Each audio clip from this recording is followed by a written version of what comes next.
मंदिर मस्जिद जहाँ भी गलिया सबसे तोरा मांगलिया गे।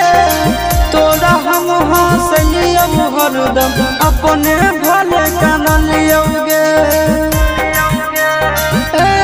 जहाँ मंदिर मस्जिद जहाँ भी गलिया सबसे तोरा मांगलिया गे।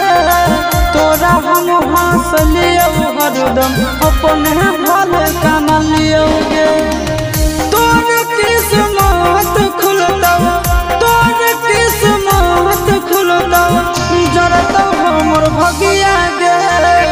बसवे के डोलिया जानू बांस के रथिया गे। बसवे के